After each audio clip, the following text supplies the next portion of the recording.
10월 11일이고요. 자, 이제 어느덧 히브리서는 읽기가 벌써 12번째 주가 됐습니다. 그 중간에 저희가 코로나 그 팬데믹 때문에 그 예수님의 비유로 이렇게 풀이를 해드렸던 부분이 한 5주 있었고요. 지금은 히브리서 12번째 이제 시간을 가지게 됐는데, 이 히브리서가 제가 처음에 말씀드렸을 때 약간 그 편집의 통일성이 없다라는 말씀을 좀 드렸어요. 왜냐하면 로마서처럼 이렇게 기승전결이 딱 확실하면 좋겠는데, 히브리서는 기승전결이 확실하기보다는 조금은 이렇게 중구난방, 나쁜 의미에서의 중구난방이 아니라 의미가 이렇게 다르게 산포되어 있는 것을 볼 수가 있습니다. 그래서 우리가 여러분들도 뭐 학교나 어디서 강의나 수업 들으실 때 되게 논리적으로 잘 말은 하는데 별로 남는 게 없는 선생님과 되게 말을 두서없이 하는데 그래도 한두 개 보석같이 건질 수 있는 그런 선생님의 강의가 있죠. 이 히브리서는 그렇게 생각하시면 좋을 것 같아요. 그래서 저희가 말씀을 강의하는 입장에서는 한 절 한 절을 다 보는 게 제일 정석이기 때문에 제가 이렇게 풀어드리고 있고요. 혹시라도 구조적으로 조금 안 맞는 부분이 있다 그러면 묵상을 통해서 여러분들이 함께 풀어내시면 좋을 것 같습니다. 그리고 혹시 그런 부분에서 의문이나 궁금하신 사항 있으시면 부족하지만 저하고 같이 의논해 주셔도 좋을 것 같아요.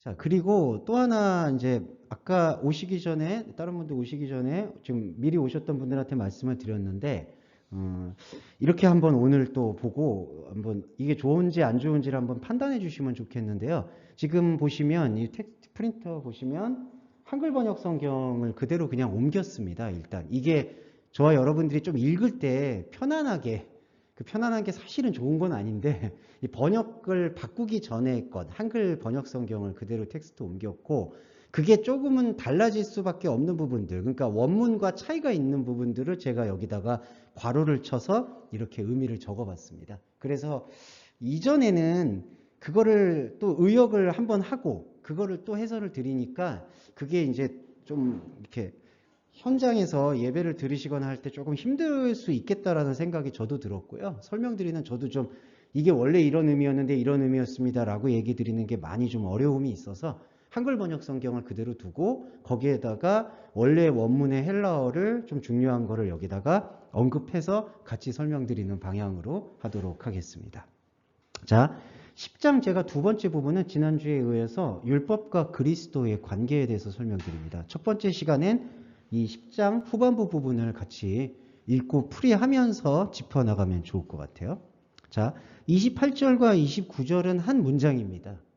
28절은 뭐냐 하면 모세의 법을 폐한 자도 두세 증인으로 말미암아 동정을 받지 못하고 여기 보시면 불쌍히 여김으로 번역됐는데 이게 여기 헬라어 보시면 그 오이크트리논 그 자비 없이 예, 여기 이제 그 오이크트리론이라는 단어가 자비 없다. 자비라는 단어 코리스가 없다라는 단어입니다. 영어로 이제 without이죠. 그러니까 자비 없이 죽었다라고 번역이 되는데 모세의 법을 폐한 사람들이 누가 되느냐? 이게 거부했다는 뜻이거든요. 아페테서스. 근데 이게 법을 나는 안 지키겠어라고 얘기하는 사람들이 중심이 아니라 법을 자신의 생각으로 지키는 사람들이 오히려 모세의 법을 폐한 자들이 된다라는 거예요. 예, 이해되시죠? 그러니까 하나님이 본래 주셨던 원래의 뜻은 구약 성경 안에도 복음으로 율법이 흐르고 있는 거거든요. 그런데 그 복음으로 이해해야 할 율법을 사람의 생각으로 이해했을 때 바로 모세의 법을 폐한 자가 된다라는 겁니다. 그러면 반드시 모순이 생기는 게 뭐냐 하면 자신의 생각으로 율법의 1.1획을 다 지켰다라고 생각을 해도 바로 어느 순간에는 그게 함정이 보이게 돼요. 그러니까 무슨 뜻이냐면은 심지어는 탈무드에 보면은 모세의 사람들, 유대인들이 사람의 생각으로 안식일을 지키려고 할 때 안식일에 아무것도 하지 않으려고 해서 여러분 유명한 일화지만 유대인들이 그 토요일 날에는 엘리베이터 버튼도 안 눌러요. 그러니까 누가 누를 때까지 기다리시는 걸 볼 수가 있는데 자, 그렇게 해서 안식일을 열심히 지켰는데 또 어떤 랍비가 그날 생각하고 있는 것 자체도 일을 한 거다라고 누가 의견을 낸 거예요. 어떤 랍비가. 그러니까 머리가 굴러가고 있는 이상 이미 일을 한 거다. 그러니까 당신은 그렇기 때문에 안식을 어긴 거다. 그런데 딱히 다 반론을 일으킬 줄 알았거든요. 근데 탈무드의 그 내용을 보시면 거기에 대해서 반론을 못 해요. 아, 그래. 눈 꿈뻑꿈뻑 뜨고 생각한 것도 일을 한 거네? 그러면 이 안식 못 지킨 거네? 우리 죄인이네? 또 제사를 지내야 되겠네? 이런 방식이 된다는 거죠. 지금 제가 말씀드리는 거는 인간의 방식으로 율법을 하나님의 영광을 돌린다라는 착각 속에서 계속 지키게 되면 반드시 두세 증인이 나와요.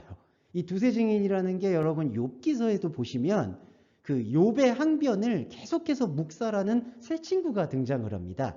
이 새 친구가 바로 인간의 생각으로 또 다른 결점이나 인간의 생각으로 또 다른 하나님의 원인을 추궁하는 사람들을 두세 증인이라고 언급을 해요. 이 구약 성경에도 예표되어서 나오는 존재들입니다.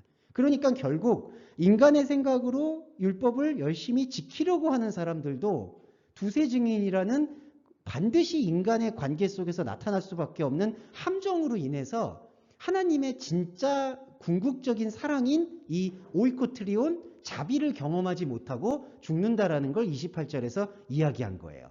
자, 그리고 28절과 29절은 연결되어 있는 건데 29절에 하물며라고 써 있는 게 비교급 언어인데 요거는 아니고요. 28절에서 이렇게 모세의 법의 본질을 이해하지 못하면 하나님의 진짜 사랑과 자비를 이해하지 못하고 죽게 되는데 그 하나님의 자비와 생각을 이해하지 못하고 죽게 되는 상태가 바로 29절에서 말하는 하나님의 아들을 짓밟고 그리고 두 번째 보세요. 세 번째 줄에 은혜의 영을 욕되게 하는 자가 된다는 거예요. 예. 자, 그러면 오시자마자 들으시게 돼서 좀 복잡하긴 한데 여기 같이 따라와 주세요. 요거 10장 28절 29절이에요. 네. 29절에 하물며라는 의미는 원문의 의미에 사실 담겨 있지 않으니까 요걸 해석을 해보면 28절에 모세의 법을 하나님의 뜻으로 읽지 못하면 사람의 증인에 의해서 하나님의 사랑을 느끼지 못하고 죽을 수밖에 없는 것이고 그렇게 죽을 수밖에 없는 생각을 가진 사람은 하나님의 아들 곧 그리스도가 생명의 말씀으로 오셔도 그 아들을 짓밟고 성령을 욕되게 할 수밖에 없다라는 거. 예, 그게 연결이 되는 거예요. 그래서 여기 29절에 당연히 받을 형벌은 얼마나 더 무겁겠느냐 생각해라 라고 했는데 자, 이 형벌도 제가 거듭 말씀드리지만 하나님이 직접적으로 내리는 형벌이라기보단요 사람이 그 머리에 숯불을 쌓은 것처럼 야 나는 정말 저주받을 거야 나는 하나님한테 정말 버림받을 거야 라는 자기가 자초한 심판의 결과라는 거예요. 그러니까 하나님이 직접 형벌을 내리시는 맥락이 아니라 스스로 자기 지옥에 빠져 있는 게 당연히 받을 형벌이라는 거죠. 그러면 이 원인의 단추, 첫 단추가 어디에 있느냐라고 봤을 때 28절에 모세의 법을 사람의 생각으로 이해한 게 바로 그 잘못된 원인의 뿌리였고 그 사람의 생각으로 잘못 이해한 법을 생명의 법으로 전환시킨 유일한 존재가 바로 그리스도 예수다. 그래서 기독교 안에 희망이 있다라고 말씀드리는 이유는 기독교 안에 그래도 성경을 읽을 수 있는 체계는 갖춰져 있잖아요.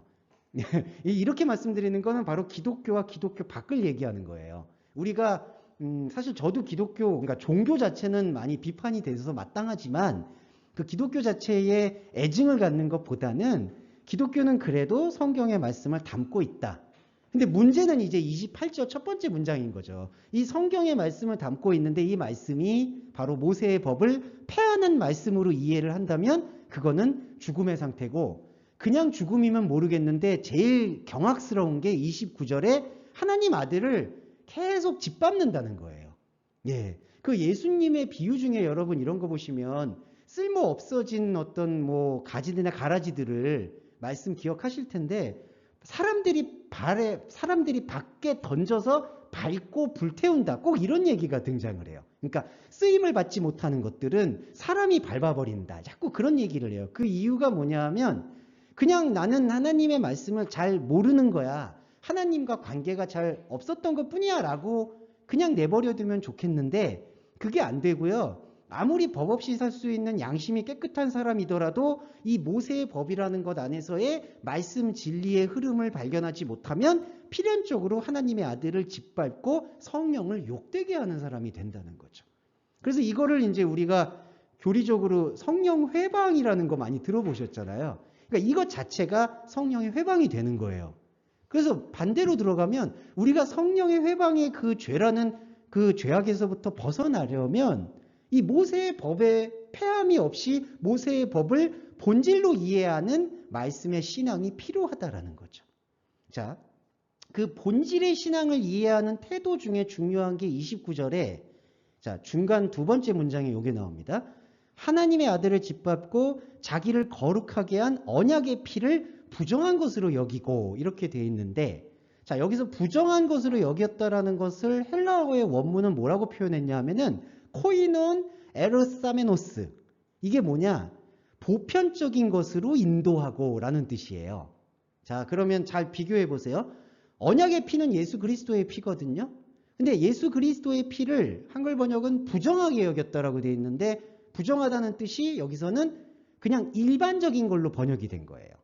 그러면 언약의 피를 일반적인 것, 보편적인 것으로 취급했다라는 뜻이 뭘까요? 바로 저희가 지난주부터 말씀을 나누었던 예수 그리스도의 피가 구약에서 드려졌던 제사의 피와 그냥 비슷한 효력을 갖는다라고 생각하는 게 바로 보편적인 것으로 인도한다라는 거예요. 비판해서 또 죄송한데, 자, 언약의 피가 우리가 그리스도의 피라는 거는 다 이해하잖아요. 그런데 그 그리스도의 피의 어떤 효능과 감격과 능력을 구약에서 드렸던 그런 제사의 생각과 비슷한 것으로 여기면서 우리의 어떤 감정을 끌어올리는 신앙을 가지려 한다면 그게 바로 언약의 피를 부정한 것으로 여기는 자세가 된다는 거예요. 이해가 되시죠? 그러니까 예수 그리스도의 피는 구약의 제사를 인정해서 그 제사를 완전한 한 번으로 이렇게 가름해 주시는 그 요즘에 속어로 그걸 퉁친다고 하죠. 그렇게 퉁쳐주시는 그러한 피가 아니라 구약에 드렸던 제사의 의미가 바로 모세의 법을 폐하는 잘못 드린 제사의 의미였다라는 걸 예수 그리스도의 십자가 피가 선포했다라는 거죠. 네, 그러면 우리는 그거를 구약의 제사인 것처럼 보편적인 것으로 계속 믿으면서 또 매 주일마다 구약의 제사의 피와 똑같은 예수 그리스도의 피의 제사, 피의 예배를 드리게 되는 것으로부터 벗어나게 되면 이 형벌과 심판의 영역으로부터 우리가 벗어나게 되는 거예요. 네, 이게 복음의 중심적 이해다. 이렇게 생각하시면 좋을 것 같아요.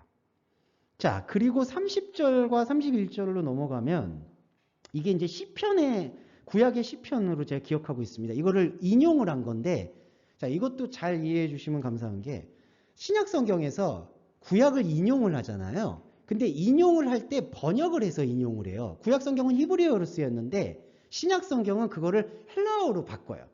그리고 보시면은 그 헬라어의 의미 중에 구약 성경의 의미에서 미처 보지 못한 부분들을 헬라어가 짚어내는 게 있어요. 그래서 우리가 신약과 구약을 읽는 거를 이렇게 상호 보완? 그걸 이제 요즘의 용어로 크로스 체크라고 하죠. 그러니까 구약에서 다 이해를 못할 수 있는 것을 신약을 통해서 다시 번역한 걸 통해서 이해한다.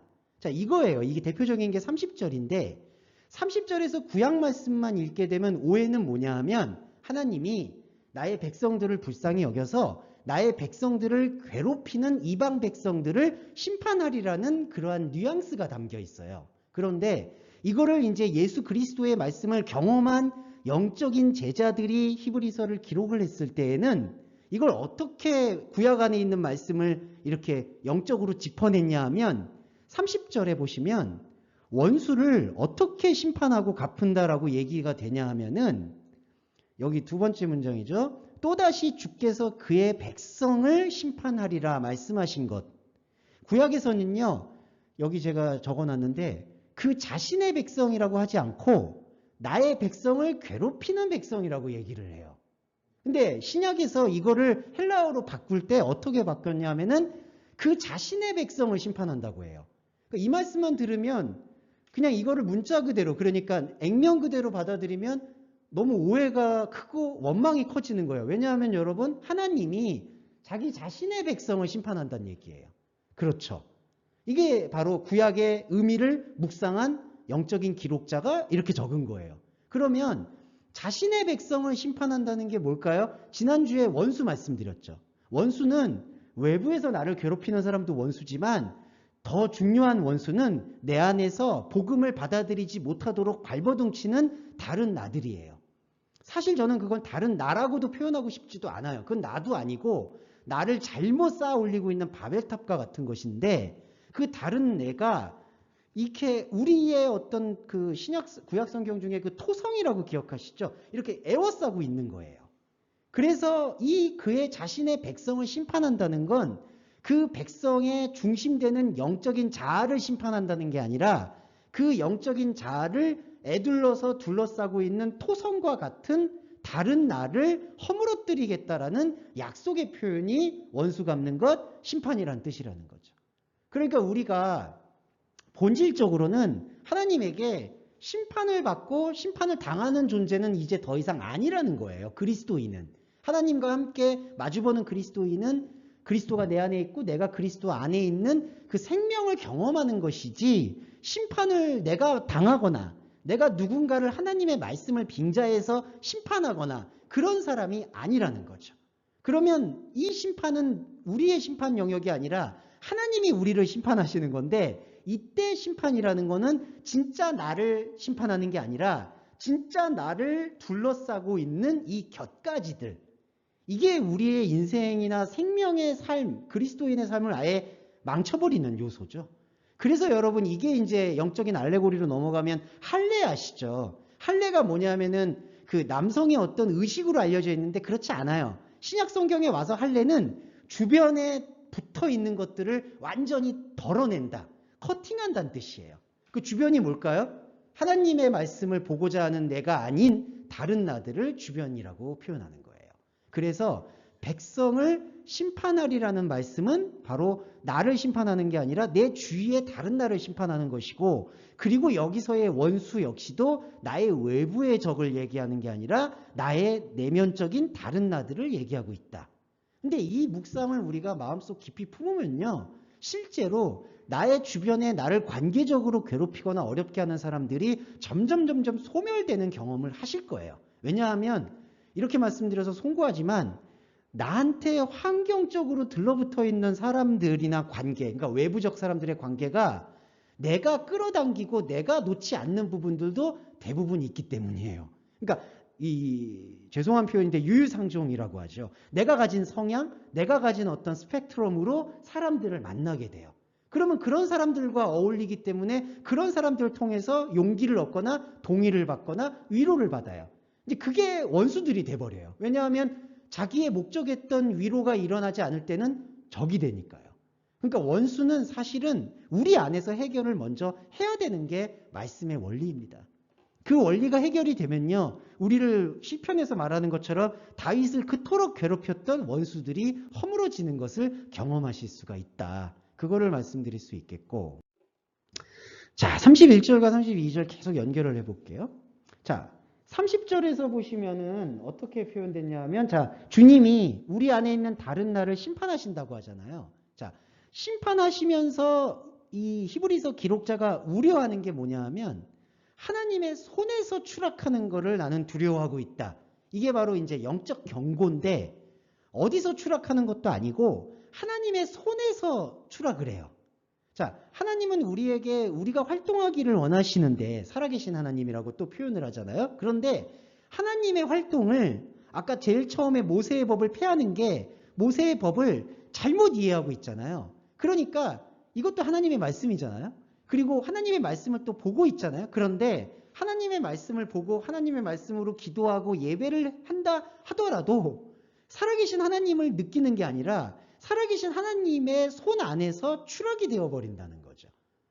자, 이게 되게 무서운 얘기인데, 자, 하나님은 당신의 생명의 손을 계속해서 펼치셨다라고 얘기하고 있고, 창세기에서도 보시면요, 아담이 선악의 나무에 참여한 이후에 어디에서 숨었냐 하면은 동산 중심의 나무에서 숨어요. 근데 동산 중심의 나무는 생명나무가 있는 곳이에요. 그러니까 하나님이 생명나무에 대한 것을 참여하기 위해서 아담에게 에덴 동산까지 다 허락하셔서 거기다가 세팅을 했는데, 그 세팅하고 있는 자리에 그가 하나님의 말씀을 듣지 않고 숨어버렸다는 거죠. 자, 이게 바로 추락이 두렵다. 그러면은 이게 예견 같은 건데, 히브리서 기록자가 이미 그거를 두려워한다라는 거는 안타깝게도 2000년이 지난 지금도 이렇게 하나님의 손에서 추락하는 신앙이 있을 수 있다는 얘기예요. 그래서 이런 경고의 메시지를 우리가 들었을 때 우리도 우리 자신을 돌아봐서 우리는 하나님의 살아있는 손에서 생명을 느끼고 그걸 지속하는 존재인지 아닌지를 말씀의 다림줄을 통해서 지속적으로 확인하고 하는 그러한 기도와 예배가 살아있어야 된다는 거죠. 살아있는 하나님 손에도 지금 추락하고 있는 거예요. 네. 자, 이렇게 보시면 32절과 34절이 좀 민감한 얘기가 되는 건데, 전날에 너희가 빚을 받은 후에 고난의 큰 싸움을 견딘 것을 생각해라. 비방과 환난으로 구경거리 되고 형편에 있는 자와 사귀는 자 되었다. 그리고 34절에 너희가 갇힌 자를 동정하고 너희 소유를 빼앗기는 것도 기쁘게 당한 건 더 낫고 영구한 소유가 있는 줄 압니다. 자, 32절과 34절의 마음에서 저는 이걸 초기 믿음이라는 표현을 좀 사용하고 싶어요. 초기 믿음이라는 게 저희가 커리큘럼 해보시면 들으셨겠지만 우리 안에 하나님의 예수님의 사역도 처음부터 말씀의 어떤 깊은 어떤 세계와 체계가 선포됐다기보다는 현상적으로 나의 어려움과 흔들림 속에서 찾아오신 것은 분명하거든요. 그렇지 않았으면 예수님이 병든 자나 귀신을 쫓아내거나 병든 자를 치유하실 이유가 없으세요. 자, 그리고 5,000명을 이유가 없으셨어요. 5,000명을 먹이실. 그게 초기 믿음입니다. 그래서 우리는 현상적인 것 안에 찾아오신 예수 그리스도의 사랑을 느끼게 돼요. 그게 빛을 받은 후라고 번역되어 있는 그 빛을 받은 날들이에요. 그런데 거기서부터 인간 안에서 뭐가 이제 꿈틀거렸냐면은 이 긍정적인 마음이기도 한데 영적인 고난이 아니라 육적인 고난을 충돌점으로 생각하는 경우가 생긴 거예요. 자, 초대 기독교는 육적인 고난과 영적인 고난이 뒤섞여 있는 시기라고 보시면 됩니다. 그러니까 바울을 예를 들어 볼게요. 자, 바울이 고난의 큰 싸움을 어떻게 싸웠을까요? 바울은 두 싸움을 싸운 건데 첫 번째 싸움은 뭐냐 하면 실제적인 싸움, 그러니까 실제적인 고난, 실제적으로 유대인이었다가 그때 당시에는 완전히 듣보잡 신흥 종교인 기독교를 믿게 되니까 자기가 지금까지 가져왔던 기득권을 다 내려놔야 되잖아요. 거기서 발생되는 고난이라는 거예요. 그래서 실제로도 투옥되기도 했고 채찍질을 맞기도 했고 이단의 괴수라는 소리도 듣기도 한 거죠. 자, 그게 고난의 큰 싸움이에요. 그런데 그리스도인들이 바울을 비롯해서 구약의 말씀을 다시 들여다보고 시편의 말씀, 하나님의 말씀들을 들여다보면서 진짜 고난이 어디에 있는가를 발견하기 시작했어요. 그게 뭐냐 하면 육적인 고난에서 시작을 했지만 육적인 고난은 사실 아무것도 아니었다. 진짜 고난은 혈과 육에 관한 것이 아니라 어둠의 악한 영에 대한 것이다. 그러면 여러분 어둠의 악한 영은 뭘까요? 제가 아까 말씀드렸던 나를 둘러싸고 있는 하나님을 모르고 있었던 체질들. 그러니까 이 단어, 생각, 가치관, 방향, 이 모든 DNA들이 하나님을 모르는 것 안에서 다 가치를 쌓아왔기 때문에 도대체 어디서부터 이 구원의 빛을 받아들여야 될지 모르는 그 갑갑함과 우겨쌈과 괴로움과 고통, 어떻게 할 수 없어서 오호라 나는 공고한 몸이라고 얘기하는 그 탄성, 그게 바로 영적 고난이라는 거죠. 근데 지금 32절과 34절은 그 육적인 고난을 당할 때의 이야기를 하면서 34절의 마지막 문장을 히브리서 기록자가 끄집어낸 거예요. 너희들이 육적인 고난을 받았을 때 어떤 희망과 기대를 품고 있었냐? 34절을 품은 건 안다. 더 낫고 영구한 소유. 자, 이게 뭐냐? 쉽게 말씀드리면 육적인 고난을 통해서 나의 그리스도됨을 확인한 사람들은 내세에 대한 축복에 대한 기대가 있어요. 어떤 분들은 저는 하나님의 사랑만으로 충분합니다. 당연히 이해하고 그것도 일리가 있지만 그때 느끼는 하나님의 사랑도 영적인 영역의 진실이 문이 열리지 않은 상태라면 안타깝게도 제가 위약적으로 말씀드린 내세의 축복이라는 것에 매달려 있다는 거죠. 그래서 여기서 보시면은 더 낫고 영구한 소유를 내가 비록 이 땅에서는 이렇게 고난을 받고 힘들지만 이 육신 풍파많은 육체의 옷을 벗고 나면 하나님께서 천국에서 영원히 변하지 않는 재산을 주실 것이다 라는 생각을 갖고 있는 게 육적인 고난의 한계라는 거예요, 여러분. 근데 여기서 우리가 잘 이걸 사랑과 관용으로 이해를 해야 되는 게 우리도 그 모습이 있었던 거거든요. 예, 다 여러분 시기적으로요. 어떤 분은 이거를 빨리 벗어났다고 생각하는 분도 있고, 또 어떤 분은 이거를 오래 벗어났다. 난 정말 오랫동안 이 육적인 고난에만 매달려 있었다라고 생각하시는 분들도 있는데, 그 시간 편차에 대해서는 일단 생각을 안 하시면 좋겠어요. 적어도 지금 이 시간 저와 함께 이 말씀을 나누고 있는 여러분은 짧게 돌아오셨든 길게 돌아오셨든 이 육적인 고난을 경험은 하셨고, 근데 히브리서 기록자는 그 육적인 고난도 무익한 건 아니었다라고 우리한테 말씀을 해주는 거예요. 이거는 여러분들이 기꺼이 받아들여 주셔야 돼요. 아, 여러분들과 저 안에도 더 낮고 영구한 내세의 축복이 있다라고 생각을 했었다는 거죠. 그런데 그 내세의 축복이 35절로 바뀌어요. 그러므로 너희의 이 팔렐레시안 확신을 버리지 말아라. 이것이 큰 상을 얻게 한다.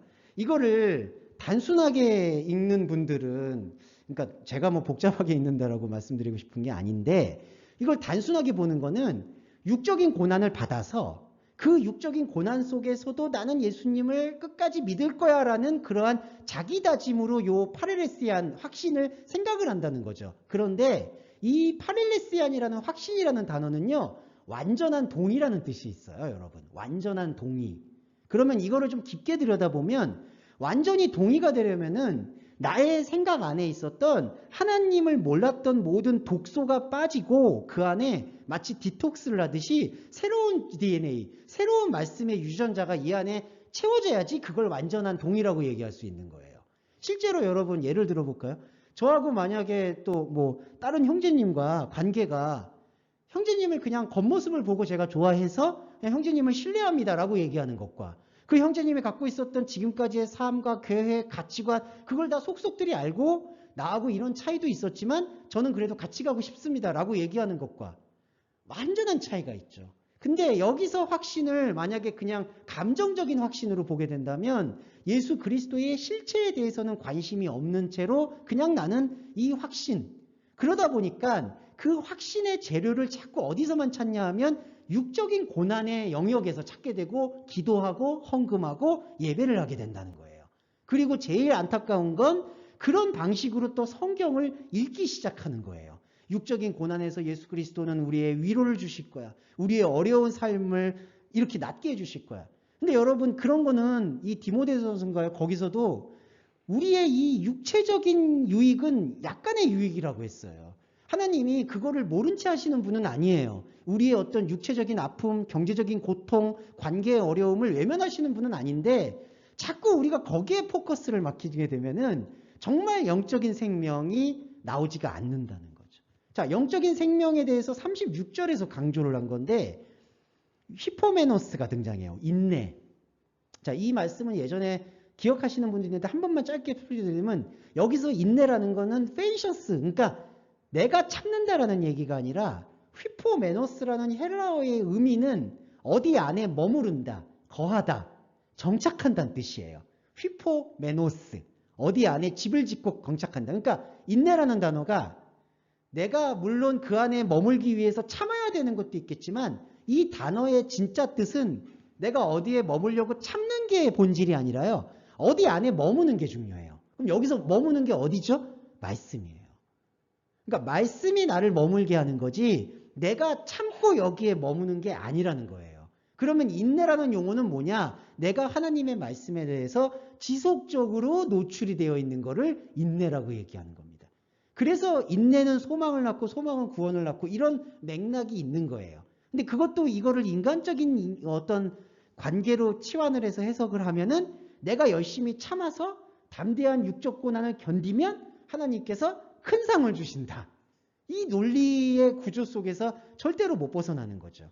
큰 상은 여러분과 설명을 굳이 안 드려도 이해하실 거라고 이제 이해해요. 이 상이라는 게 크다라고 언급한 거는 바로 하나님 차원에서의 상급을 얘기하는 거다라고 설명을 할 수가 있겠고, 자, 조금만 더 설명을 드리고 쉬었다 할 텐데 37절에 잠시 잠깐 후면 오실 이가 오시리니 지체하지 아니하시리라. 이 말씀은 그냥 영적인 맥락으로 바로 좀 설명을 드릴게요. 이게 잠시 잠깐 후면이라고 번역이 됐는데 이거는 미크론 호손호손이라는 요 부사구가 같이 쓰여서 얼마나 많은 찰나의 시간 동안 이렇게 번역을 하는 게 적절해요. 얼마나 많은 찰나의 시간. 이 찰나의 시간은 뭐냐 하면 인간의 시간 속에서 하나님의 말씀이 들리는 시간을 의미해요. 찰나라는 게. 그게 예수님의 그 마태복음 24절에서도 그거를 종말장으로 알고 있지만 하나님이 하늘 이편에서 저 끝에서 번개와 같이 믿는 사람들을 모을 것이다. 이런 단어가 구절이 나오는 걸 기억하실 거예요.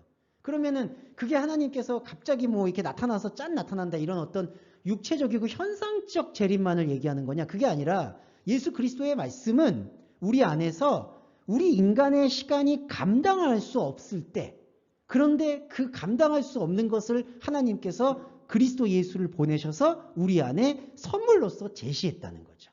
그러니까 이 찰나의 시간 동안에 오실 이가 오는 거예요. 이 오실 이가 오는 것도 은혜 중에 은혜인데 오고 있는 이가 오는 거예요. 그러니까 그분은 이미 말씀으로 오고 있고, 그리고 올 것이다라는 미래 시제는 뭐냐면 더 충만하게 우리의 영적인 영역을 밝혀 주실 거라는 거예요. 자, 그렇죠. 하나님은 찰나의 시간 동안 오고 있는 것을 우리한테 더 확연하게 보여줄 것인데 이 표현을 써요. 우크로네세이, 지체하지 않는다. 자, 지체하지 않는다라는 의미를 조금 더 깊게 말씀드리면 이거는 시간적으로 금방 올 거다라는 뜻만 담긴 게 아니에요. 이제 그러다 보니까 아마 초기 기독교도 그렇고 지금도 조금 오해가 있는 건데, 아, 주님께서는 재림이 임박해서 오시는 거구나. 자, 주님의 파루시아, 재림이라는 거는 이미 말씀으로 우리 안에 왔고 그 말씀으로 점점 더 선명해지는 거예요. 그리고 그 선명한 은혜는, 자, 지체하지 않는다라는 걸 풀어볼게요. 이게 크로니제이의 기본어가, 동사 기본어가 명사 크로노스에서 유래했습니다. 그러면은 우크로노스는 어떤 의미냐? 인간의 시간에서 발견할 수 없을 것이다 라는 뜻이에요. 자, 그 얘기는 우리의 신앙에 거의 전부를 바꾼다고 해도 과언이 아닌데, 사람이 갖게 되는 기대라는 것은 사람의 시간 속에서 쌓아 올리는 바벨탑과 필연적으로 연관이 돼 있어요. 그러니까 하나님의 은혜, 하나님의 영광조차도 사람이 쌓아 올리는 생각 속에서 의미를 부여받으려고 한다는 거죠. 그런데 지체하지 않는다는 의미는 하나님의 이 찰나의 시간에 오시는 주님의 영광, 그 오고 계시는 생명의 말씀은 인간의 시간에게 빚지지 않는다라는 의미예요.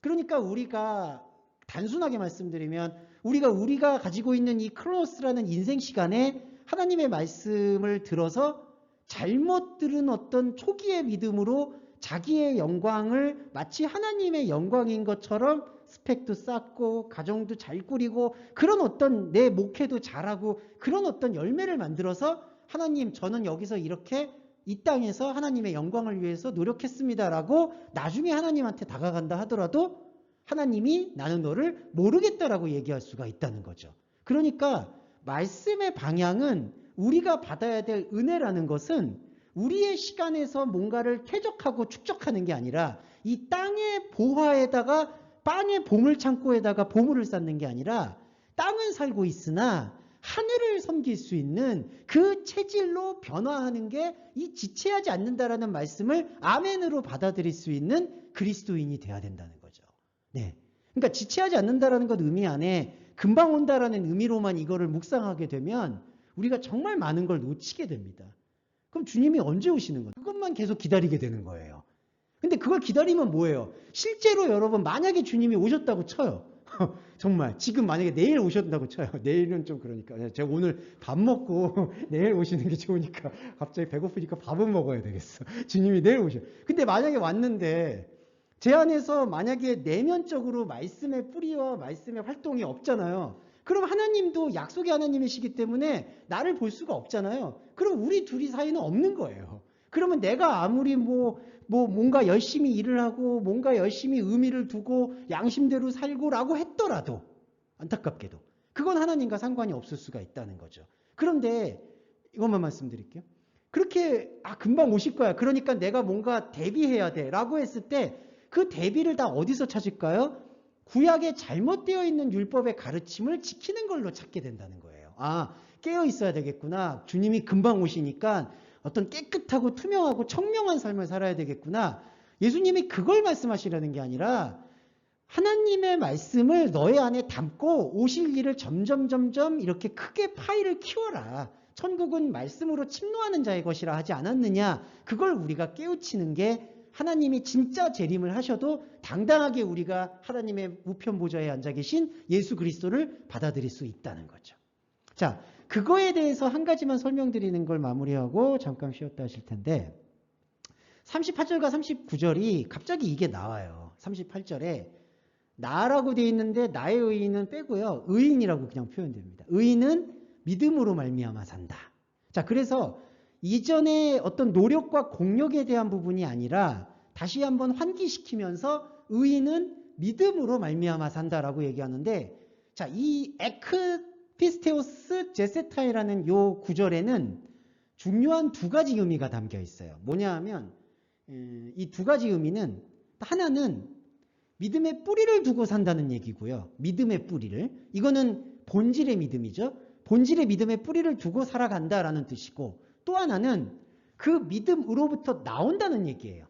그러니까 두 가지 믿음이 존재해요. 지금은 바로 하나님의 믿음과 나의 믿음이라는 게 있어요. 근데 나의 믿음은 나의 신념이에요. 그래서 의인은 나의 신념인 믿음으로 사는 게 아니라 나의 신념인 믿음으로부터 나와서 하나님의 믿음인 예수 그리스도의 믿음의 뿌리를 받고 살게 된다라는 뜻이에요. 그런데 여러분, 이 운동성이 로마서에서도 믿음으로부터 나와서 믿음에 이르게 한다라는 1장 언저리의 말씀 기억하시죠?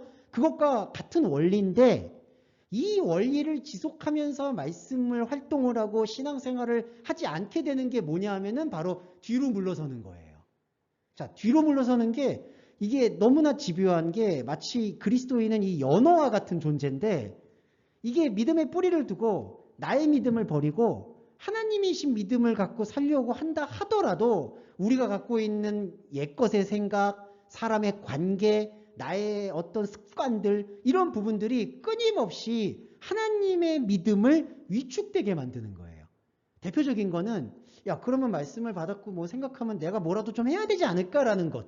그리고 또 하나는 아유, 이거 복잡한 것 같아. 이거는 이렇게 말씀을 읽는 거는 아닌 것 같아. 그냥 나는 예전에 나의 뜨거웠던 신앙으로 돌아가고 싶어. 하나님을 만났을 때 방언도 터지고 막 하고 이런 어떤 그런 고난 중에도 유익이었어. 근데 여러분, 그건 돌이켜봐서 추억이지. 그건 추억 아니에요. 그런 신앙의 추억은 이제는 버리셔야 돼요. 아, 나는 너무 힘들었었는데 주님이 은혜를 주셨어. 주님이 그러한 어떤 막 가학적인 존재가 아니잖아요. 막 힘들었는데. 그리고 이것만 말씀드리고 심리적으로요. 너무 힘들 때는요. 조금만 일이 좋아도요. 정말 감격적인 거예요. 굳이 하나님이 안 주셨어도요. 그냥 아유, 주님이 은혜 주셨네. 이제 그걸로 죄송한데 장사를 하게 되면 교회는 정말 안 되는 거라고 꼭 말씀드리고 싶어요. 위축되지 말아야 된다는 거죠, 여기서. 자, 그래서 39절에 여기서 더 이거를 심각하게 언급한 게 우리 믿음을 버리고 하나님 믿음의 뿌리를 내리는 이 의인의 신앙생활로 우리가 지속하고 물러서지 말아야 되는데 여러 가지 생각으로, 여러 가지 교리로, 여러 가지 전통으로 타협을 하게 되면은 뒤로 물러나게 되는데 뒤로 물러나면은 그 결과를 히브리서 기록자는 멸망이라고 두는 거예요. 그러니까 이게 되게 단호한 거죠. 그냥 위축되고 잘 못 가고 멈추면은 좋겠는데 이 성경이 말하고 있는 말씀의 흐름은 타협이라는 게 없어요. 위축되고 뒤로 밀려나면 그 뒤의 길은 다 그냥 멸망이라는 거예요. 멸망은 뭐냐? 하나님의 아들을 짓밟고 경멸하는 행위. 그게 바로 성령 회방이 되는 거죠. 자, 이 부분을 우리가 조금 염두에 두고 율법과 그리스도의 관계에 대해서 생각을 좀 해봤습니다. 네, 잠깐 쉬었다가 두 번째 11장 좀 살펴볼게요. 네. 조금 시간이 지날 수도 있는데요. 예, 그래도 좀 양해해 주시고 들어주시면 좋을 것 같아요. 오래 걸리진 않는데 여러분들께서 좋아하시는 그 유명한 믿음장 이 믿음으로 희망을 얻으시고 소망을 얻으셨는데 오늘은 약간 다른 얘기라고 하는 건 좀 그렇고요. 예, 비슷한 흐름이긴 한데 한번 좀 말씀을 드려볼게요. 아니, 비슷한 흐름은 아닌 것 같아요. 근데 제가 느꼈던 거하고 조금 예전에 기대했던 거하고 좀 다른 내용인데 한번 좀 풀어보겠습니다. 자, 11장부터 왜 이 얘기가 나오냐 하면은 그 10장에서 그 현상적인 고난 얘기하고 그리고 의인 얘기가 등장을 했기 때문에 히브리서 기록자가 믿음에 대해서 좀 더 자세하게 언급을 해야겠다는 생각을 했고요. 그리고 히브리서의 감사함은 구약의 인물들이 갖고 있는 믿음의 실체가 뭔지를 좀 정확히 표현한 게 가장 감사한 부분 같아요. 왜냐하면 구약하고 대비가 좀 안 되다 보니까 그때 초대 기독교에서도 헷갈리는 부분이 뭐냐 하면 그 우리 믿음의 조상들은 믿음이라고 생각 안 하고 그냥 유대인들이 볼 때 아브라함과 야곱과 이 조상들은 그럼 어떻게 된 거지? 구원을 받은 거야? 못 받은 거야? 뭐 이런 식의 논쟁이 있었던 것으로 알고 있어요. 그래서 성령을 경험하고 예수 그리스도의 말씀을 이해한 기록자들, 신약 성경의 기록자들은 구약에도 믿음의 흔적이 있었다. 그런데 그 믿음이 우리가 생각해 왔었던 율법의 믿음이 아니었다라는 것을 규명하고 싶은 거예요. 그럼 율법의 믿음이라는 건 뭐냐 하면, 자, 믿음이 좋아서, 아브라함이 그렇고 야곱이 그렇고 믿음이 좋아서 그 믿음으로 하나님과 좋은 관계를 맺어서 구원이 받았고 믿음의 조상이 됐다라는 주관을 갖고 있었다는 거죠. 자, 그러니까 사실은 우리가 설교나 예배를 나눌 때에도 그런 생각들을 좀 갖게 되잖아요. 그래서 뭐 모세 리더십이다, 요셉 리더십이다 이런 거 많이 들어보셨죠. 그리고 뭐 다윗의 리더십이다. 다윗의 리더십을 가지면은 망하는 건데 솔직히 예. 얼마나 잘못한 게 많은데. 그리고 솔로몬 리더십이다. 근데 솔로몬도 얼마나 사람이 인생으로 보면은 정말 흑화된 역사잖아요. 그 인물도 그렇고.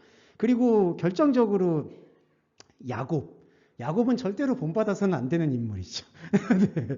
그리고 아브라함은 오죽한가요? 자기 부인을 여동생으로 속이고 그걸 어떻게 본받으란 얘기냐. 이게 그렇죠. 근데 우리 안에는 다 그런 걸 뭔가 선한 열매로 보고 싶어하는 그게 있어요. 그래서 아브라함에서부터 구약의 사람들은 예수님이 안 계셨어도 충실한 믿음을 가졌기 때문에 구원에 이르렀을 것이다 라고 보는데 히브리서는 그걸 아예 반대로 얘기하는 경향을 볼 수 있어요.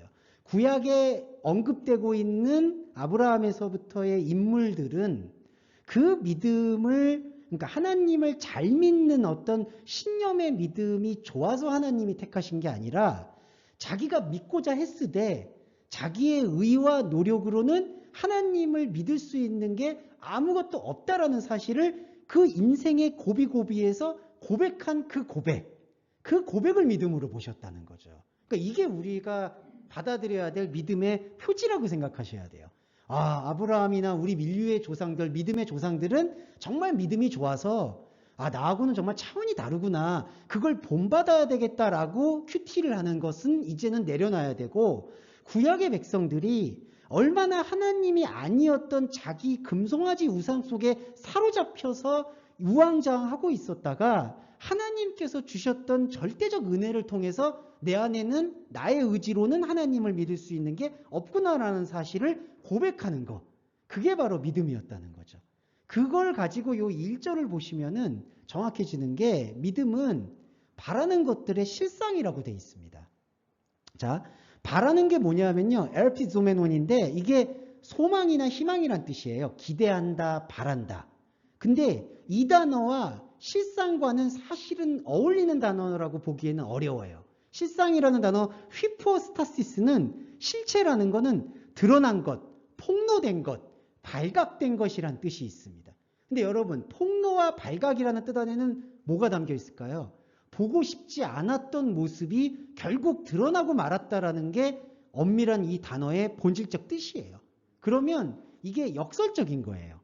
희망되어지는 것들의 실체라, 바라는 것들의 실체라고 했을 때 우리가 이거를 단순히 받아들이면 난 뭐 얻고 싶어, 나 어떻게 되고 싶어, 바라는 거죠. 근데 바라니까 믿음이 좋으면 그게 이루어졌다라는 걸 바라는 것들의 실상으로 생각을 하게 되는데 그게 아니라 믿음의 본질은 내가 뭔가를 바라고 기대해요. 근데 내 안에서 말씀을 본질적으로 듣게 될 때 이게 이제 메타 퀘스천이라고 하는데 질문이 일어나요. 내가 진짜 내가 섬기고 함께하는 하나님한테 이런 바라는 게 필요한 건가? 정말 하나님이 나한테 이런 걸 원하는 걸까? 예수 그리스도의 십자가 복음이 과연 이런 걸까? 라는 근본적인 질문이 들어온다는 거죠. 처음에는 나의 생각과 나의 의지로 뭔가를 바라고 기대해요. 근데 그러한 기대를 예수 그리스도의 본질 말씀과 부딪히면 이게 균열을 일으키는 거예요. 그래서 이 균열의 마지막 결과가 바울 서신에 보시면은 보이는 것을 누가 바라겠느냐. 우리는 보이지 않는 것을 바라는 거다. 그게 뭘까요? 보이는 것은 인간이 생각하는 기대예요. 근데 진짜 하나님이 말씀하시는 희망은 그 인간이 생각하는 기대 너머에 있는 것이라는 거죠. 그게 우리의 생명이고 사랑이에요. 그러니까 그 생명과 사랑이 바로 실체인 거예요. 그래서 이 1절 첫 문장 믿음은 바라는 것들의 실상이요라는 것을 풀어보면 나는 내가 가지고 있는 욕구와 욕망으로 뭔가를 바랐고 거기에 종교심을 투영해서 하나님에게 기도했는데 그 기도를 통해서 기도하고 말씀을 보니까 하나님께서는 이런 부분에서 기도하라는 것이 아니었구나. 이런 것을 희망하라는 것이 아니었구나. 더 큰 희망, 더 높고 본질적인 영적인 말씀을 구하라는 거였구나라는 게 우리 안에 확언적으로 나타난 게 바로 휘포스타시스, 실상이라는 거죠. 자, 믿음은 그런 거예요. 그러니까 우리가 믿고자 하는 게 산산이 부서지고 하나님이 우리에게 원하셨던 본래의 뜻이 실체, 그게 드러나는 게 믿음이라는 거죠. 그걸 본 게 바로 그리스도인이라는 거예요. 그리고 또 하나, 두 번째 단어는 보이지 않는 것의 증거라고 해요. 자, 보이지 않는 사실이라고 해요. 이게 보이지 않는 것들이라고 되어 있는데 이 파라마톤이라는 것은 어떤 실행, 명령 이런 뜻이 체계, 시스템 이런 뜻이 있는데 보이지 않는 시스템이 뭘까요? 자, 이거는 제가 단호하게 말씀드릴 수 있는 게 바로 영적 체질이라고 말씀드릴 수 있어요. 영적 시스템. 그러니까 이게 뭐냐? 우리는 이렇게 몸을 갖고 있지만 이 몸을 갖고 있고 세상을 살아가고 인생을 살아가는 시스템은 하나님의 본질적 시스템의 그림자라는 거예요. 예. 그러니까 사람들이 오해하시는 게 그림자가 허상 아닙니까? 그럼 이거 다 허상이에요. 이렇게 얘기하는데 그건 사람의 생각이고 하나님은 우리의 이 그림자의 도구를 통해서 하나님의 영적 실체로 도립되어 들어온 거예요. 자, 그러면 정리를 해보면 보이지 않는 시스템은 영적 시스템이에요. 우리에게는 그 영적 시스템이 움직이는 게 절대적으로 필요해요. 여러분, 우리 머리가 이 뇌잖아요. 이 뇌와 심장이 커넥팅 돼 있잖아요. 심장이 멈추면 뇌가 멈추고, 뇌가 또 멈추면 뇌사가 되면 또 심장이 그 다음에 죽어요. 사실 뇌가 멈춰 있으면 그걸 살아있다라고 보기가 어렵잖아요. 그래서 뇌사 상태라고도 판정을 하는 거예요. 이 둘이 연결돼 있듯이 이 그리스도의 말씀도 그리스도의 심장 되심과 그리스도의 머리 되심이 우리 안에서 새롭게 이식이 돼야 되는 거예요. 그게 영적 체질이에요. 이 말씀은 바로 그 영적 체질을 우리에게 다시 허락하시는 말씀이라는 거예요. 그래서 그게 유일한 거고. 그래서 보이지 않는 사실은 바로 영적 체질이에요. 그리고 그 영적 체질은 바울이 바로 영의 몸으로 표현을 합니다. 그러니까 소마테스 푸뉴마, 영의 몸, 육의 몸이 있은즉 영의 몸이 있다. 우리 안에 그 영의 몸이 있는 거예요. 그 영의 몸. 근데 지금 복음을 통해서 그 영의 몸이 바로 드러난 거예요. 증거란 뜻이 드러남입니다. 이 엘렌코스. 근데 이것도 설명드릴게요. 엘렌코스라는 이 드러났다라는 게요. 단순히 드러났다는 뜻만이 아니라 책망, 꾸지람, 훈계, 설득, 다그침, 청문회 이런 뜻이에요. 그러니까 이 증거라는 단어가 바로 그런 뜻이에요. 막 설득하고 훈계하고 막 다그치고. 근데 여러분 왜 훈계하고 설득하고 다그쳐야 될까요? 기존에 갖고 있는 것과 지금 대치가 되기 때문에 그러는 거예요. 그러니까 여기서 증거라는 거는 그냥 딱 증거야. 이렇게 증거 나왔어.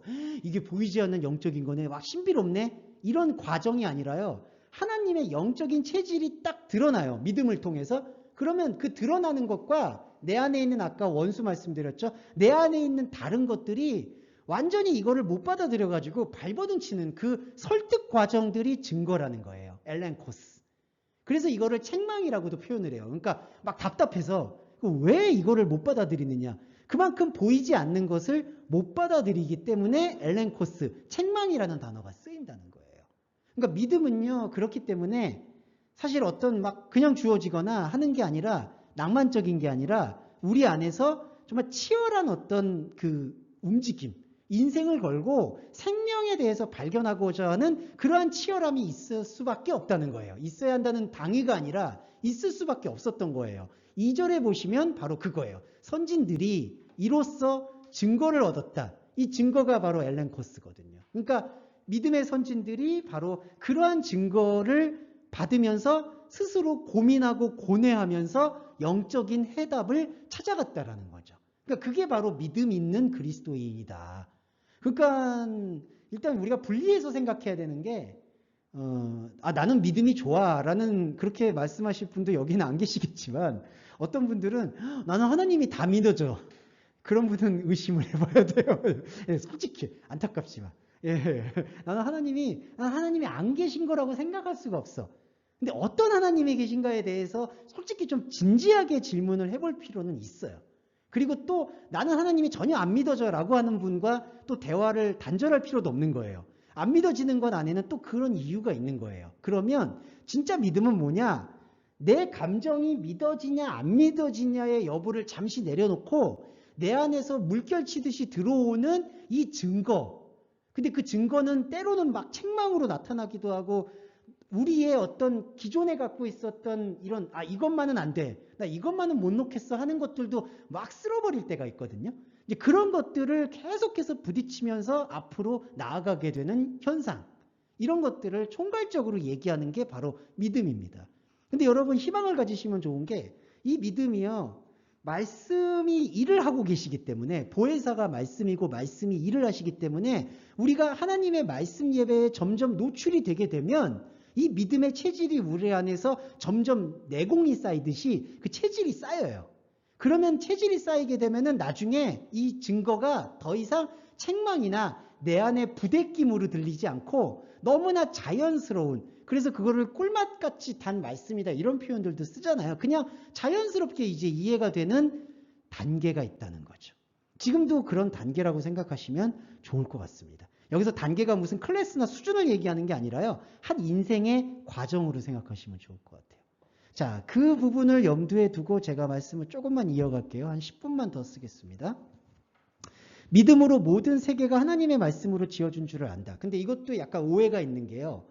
모든 세계라고 하니까 지금 만물을 얘기하는 것처럼 보이시잖아요. 근데 헬라어에서는 모든 세계라고 한 게 아니라 투스 아이오나스, 그 세대들을.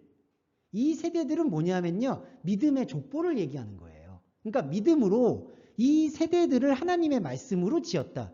그러니까 이 모이는 만물을 하나님께서 다 지었다라는 걸 지금 강조한 게 아니라 믿음으로 세대를 말씀으로 지었다. 이게 이해되시죠? 그러니까 지금 하나님의 말씀으로 지은 게 이 만물 세계를 지금 이 히브리서 11장 3절에서는 얘기한 게 아니라 여기서 하나님의 말씀으로 지은 거는 뭐냐? 바로 그 세대들. 그 세대들은 뭐냐? 하나님의 말씀으로 거듭난 세대들을 얘기하는 거예요. 예. 그렇죠. 그러니까 믿음으로 우리가 지어진다는 거죠. 이 지어진다라는 게 구약의 아샤라는 용어인데 하나님께서 빚어 가시는 거예요. 생명으로. 이렇게 보시면 될 것 같습니다. 자, 그 부분이고 믿음. 그 다음에 아벨, 에녹. 이거 다음 주에 다시 한번 조금 더 설명을 드리겠지만 오늘은 간단하게 좀 설명을 드릴게요. 시간이 많이 지나서. 믿음으로 아벨은 가인보다 더 나은 제사를 하나님께 드렸다. 이렇게 표현을 합니다. 자, 이건 좀 어려워지는데요. 왜 어려워지냐면 가인과 아벨이라는 객체가 일단 있어요. 여러분. 가인과 아벨이 있어요. 그래서 안타깝게도 역사적 결과는 가인은 하나님과 선택받지 못한 존재가 되었어요. 근데 아벨은 하나님과 선택 존재가 되었어요. 자, 근데 좀 더 깊게 들어가면 가인 안에도 아벨과 가인이 있고요. 아벨 안에도 아벨과 가인이 있어요. 근데 아벨은 자신 안에 있는 가인과 아벨 중에 더 귀한 재물이라고 지금 번역되어 있는 자신의 할 수 없음을, 당시 그 어린 양을 바친다라는 행위는요, 아무것도 안 했다라는 의미로도 풀리거든요. 원어 나중에 제가 이제 유튜브에서 창세기 하는데 그거는 설명을 다시 드릴 텐데 아벨은 아무것도 드린 게 아니에요, 솔직히. 그때 무슨 양을 드렸다고 하는데 그 양이 드린 거는 상징적인 표현이고 아벨은 자신이 드릴 수가 없음을 고백한 존재예요. 근데 가인은 안타깝게도 열심히 꾸역꾸역 땅에서 일을 해서 그 땅의 열매를 정성스럽게 바친 거예요. 근데 하나님이 그 정성스러움을 받지 않아요. 받지 않는다라고 생각했을 때 가인 안에서 분노가 일어나고 살인이 일어나고 간음이 일어나고 다른 신을 섬기는 그 재앙이 쭉 연결이 된 거예요. 그래서 카인 족보가 거기서 연결이 돼요. 그렇죠. 근데 아벨은 사실은 아벨 족보가 없어요. 아벨이 죽었으니까. 그리고 아벨 다음에 그냥 셋이 나온 거잖아요. 그러니까 솔직히 육체적으로는 아벨과 셋이 관계가 있다라고 보기는 어려운 거예요. 아벨이 뭔가 계승이 돼서 아벨이 아들을 낳고 이러면은 육적 족보와 영적 족보가 일치한다고 얘기할 수는 있겠지만 아벨은 여기 4절에 보시면 죽음으로 말한다라고 하는 거예요. 아벨은 죽음으로 말한다. 자, 그러면 또 깊게 들어가면 아벨이 지금 갖고 있는 그 믿음은 무엇일까요? 바로 죽음을 고백하는 믿음이라는 거예요. 자, 어떤 게 죽음을 고백하냐? 조금 어렵지만 아벨과 가인이 자기 안에 있잖아요. 그러면 아벨이 자기가 아무것도 드릴 수 없었음을 고백하게 될 때 내 안에 있는 가인으로 보면 그 가인의 속성이 자기를 죽일 것을 모르지 않는다고 봐요. 가인이 아벨을 들에 부르거든요. 그때 아벨이 기꺼이 나가요. 그 여러분 예수 그리스도의 예표와 유사한 거 느끼시죠? 그는 좀잠이 순종하여 앞으로 나간다고 하고 있어요. 아벨이 분명히 들에 나갈 때 가인의 분노를 읽을 거예요. 왜냐하면 아벨 안에 가인이 있고 가인도 그 안에 아벨이 있지만 아벨에 아무것도 드리지 않았음을 가인은 결국 용납하지 못한 거예요. 그래서 땅의 소산의 억울함과 분함을 가지고 자기 안에 있는 아벨을 죽인 거예요. 그럼 아벨도 가인에게 죽임당할 걸 알아요. 세상에 대해서 죽임당할 걸 아는 거예요. 근데 그걸 기꺼이 받아들여요. 그 죽음이 믿음인 거예요. 이게 이제 우리가 그 유명한 자기 부인이라는 거죠. 근데 이걸 여러분 자기가 아벨이 그냥 자기가 결단해서 나가나요? 이런 맥락이 아니에요. 아벨이 아무것도 드릴 게 없다라는 걸 고백하는 그 신앙 고백이 이 죽음을 이미 갖고 온 거예요. 그러니까 이거는 내가 나를 부인하는 그런 행동이 아니라 내가 발견하는 게 중요한 거예요. 주님, 내가 인생을 살고 인생을 함께 하다 보니까 내가 가지고 있는 어떤 달란트나 소산으로는 하나님의 기쁨이나 영광이 될 수 있는 게 없습니다. 주님. 그 상징이 어린 양이라는 거죠, 여러분. 예. 그게 바로 아벨의 제사다. 이렇게 생각하시면 좋을 것 같고. 자, 5절도 말씀드릴게요. 에녹 나오죠. 에녹에 대해서 많은 분들은 그 육체적인 죽음이 없이 그렇게 뭔가 올라갔다. 그래서 에녹, 엘리야 이런 사람들을 이렇게 죽음을 보지 않고 옮겼다. 이렇게 얘기를 하는데 이거는 또 구약을 대해서 다시 설명을 드리겠지만 죽음을 보지 않고 옮겨졌다라는 것은 세상이 에녹을 더 이상 보지 않았다라는 얘기로 해석하는 게 제일 정확하다고 좀 봅니다. 그러니까 이게 뭐냐? 세상이 에녹을 이 땅에서 못 보는 거예요. 그 얘기는 세상 사람들 두 가지예요. 세상 사람들의 관심에서 완전히 멀어졌거나, 그러니까 에녹이 아예 쓸모없는 사람이 된 거예요. 그러니까 세상 사람들이 에녹을 봐야 될 이유를 못 찾는 거예요. 그리고 에녹 자신이 세상에 아무 뿌리나 미련을 두지 않았기 때문에. 근데 많은 분들은 세상에 미련과 뿌리를 두지 않은 것을 세상을 등지는 걸로 생각을 해요. 그래서 우리가 이제 타 종교로 들어가면은 불교나 다른 종교는 이제 그런 방식으로 세상과 완전히 등지고 무소유를 소유해서 열반에 이르는 과정으로 설명을 하고 있죠. 그래서 제가 불경을 다 말씀드리는 건 아니지만 대부분의 화엄경이나 법화경이나 이제 불경을 보면 이제 그런 맥락을 지향하고 있죠. 자신의 어떤 사바세계에서의 인연의 끈을 다 끊어서 열반에 이른다. 그걸 위대한 성인으로 묘사하는 경우가 있고 캐톨릭의 성인들도 묘하게 닮아 있어요. 그 불교의 열반에 이르고자 하는 그 어떤 승려들과 그 맥락이 되게 닮아 있어요. 그런데 제가 말씀드리고 싶은 이 세상으로부터의 뿌리를 모두 걷어낸 에녹의 모델은 더 중요한 건 세상으로부터 뿌리를 모두 거두고도 세상을 견디는 사람을 얘기를 합니다. 이거 이해되시죠?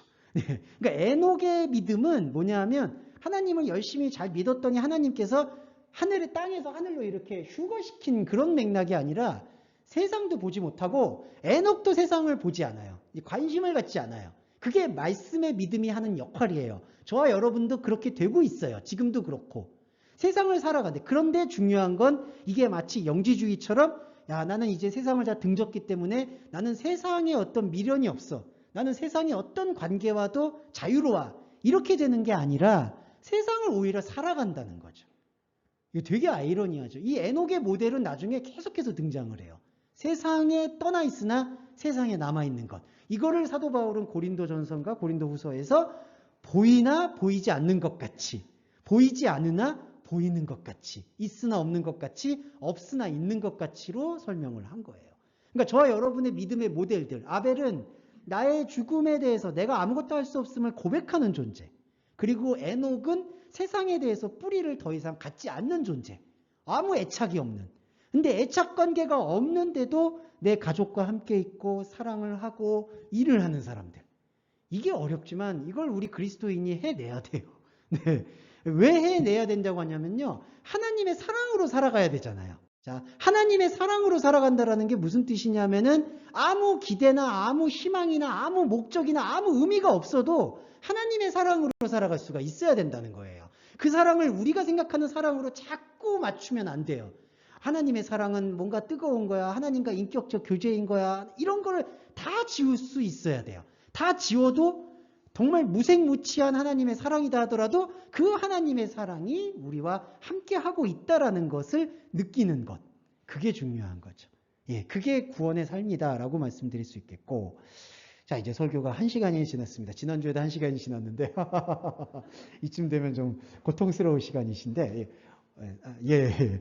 뒤에 주 목사님께서 이미 끝내야 된다라고 강경하게 말씀을 하셔서 자, 다음 주에 또 연결해서 말씀을 드리고 요것만 말씀드릴게요. 이 상급에 대한 얘기 다시 한 번만 확인드릴게요. 노아 얘기 7절은 다음 주에 연결해서 이어야 될 것 같고요. 6절에 이거 보세요.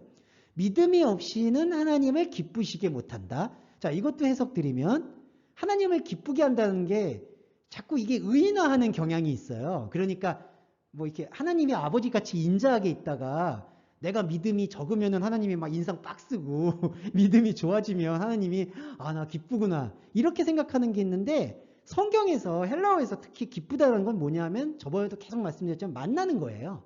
예, 보는 거예요. 서로가 보는 걸 기쁨이라고 얘기합니다. 그래서 6절에 믿음이 없으면 하나님을 못 만나니 이렇게 번역하는 게 가장 정확한 거예요. 그러니까 하나님을 못 알아보는 거예요. 하나님도 나를 못 알아보는 거. 그게 기쁘게 못하는 거예요. 그러니까 내가 뭘 열심히 해서 하나님 기뻐해 주세요. 이런 게 아니라 하나님이 나를 알아보고 내가 하나님을 알아보는 게 바로 기쁨이다. 근데 그 기쁨은 믿음이 없으면 불가능하다. 근데 그 믿음이 아까 아벨의 믿음 그리고 그 누구였죠? 에녹의 믿음. 그걸로 설명을 드린 거고요. 그리고 하나님께 나아가는 거. 이 나아가는 것도요. 프로셀코메논도 동의해요. 제가 아까 그 담대함 확신하고 비슷한 말씀인데 이게 확신도 완전한 동의인 것처럼 하나님께 나아가는 것도요. 이 말씀을 하나하나 사실은 발굴하듯이 캐서 우리의 동의가 이루어지는 거예요. 이때 동의는 내 어떤 인간적인 동의가 아니라 말씀에 의한 일방적이고 절대적인 설득당함이라고 생각하시면 됩니다. 네, 이게 하나님께 나아가는 자예요. 그러면 하나님께 나아가는 자는 여기 이게 나오죠. 계신 것과 자기를 찾는 자들에게 상 주시는 이임을 믿어야 한다.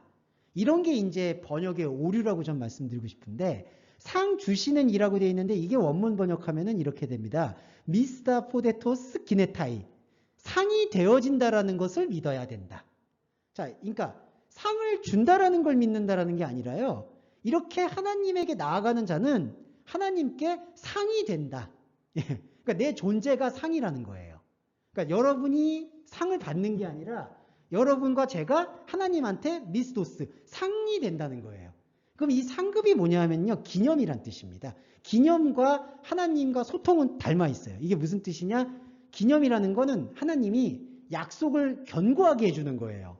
자, 저하고 만약에 자매님이 만났어요. 근데 하나님과 관계에서 하나님은 이제 만날 것이고, 이게 만났고, 우리는 만났고, 앞으로도 만날 것이고, 이 만남은 변함없을 겁니다라고 하나의 약속과 의식을 치르는 걸 기념이라고 해요. 상급이라는 게 바로 그 기념이에요.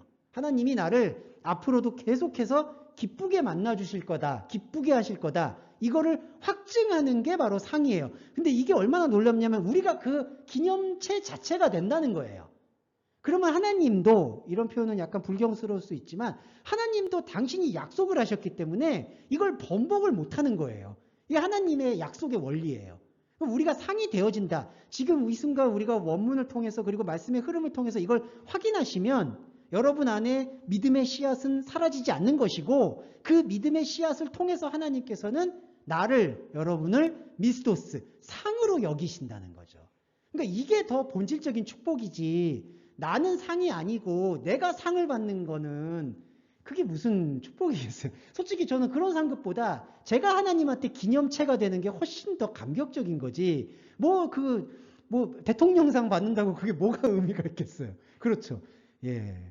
저도 나훈아를 별로 좋아하진 않지만 나훈아 가수도 딱 하나 좋은 건 뭐 딴 거는 다 꼰대 같아서 별론데 이거 녹음돼서 별로긴 한데 딴 거는 다 꼰대 같아서 저는 별로 안 좋아하거든요. 근데 딱 하나 좋은 건 자기는 상을 받는 게 별로 아무 의미가 없다. 저는 그게 진심으로 느껴지긴 해요. 내가 노래 부르는 것 자체가 의미가 있다. 그 얘기는 귀담아 들을 만하더라고요. 예, 예, 예. 뭔가 자기가 뭐 열매를 거두는 그런 행동이 아니니까. 네. 그래서 상이 되어진다. 이 부분으로 상급론에 대해서는 우리가 좀 더 확실하게 확증하실 수 있으면 좋겠습니다. 네. 제가 여기 상급에서 말이 많아지는 건 제가 이거 말씀을 연구하면서 제일 갈등이 돼서 그래요. 그럼 내가 상급을 안 받는 건가? 못 받는 건가? 내가 지금까지 신앙생활한 건 다 어떻게 되는 건가? 저도 이 보상 심리가 되게 강한 사람이기 때문에 그것 때문에 되게 고민을 했는데 결국 그 고민에 대해서 하나님이 화답해 주신 건 너 자신이 하나님의 기념이다라는 것을 확증해 주셨다는 거. 예. 그거를 조금 마음에 담아 주시면 좋겠습니다. 자, 오늘 예배는 여기 정도에서 마무리하고 싶고요. 자, 제가 기도 말씀드리고 그리고 주기도문으로 오늘 예배 마무리하도록 하겠습니다. 기도하겠습니다.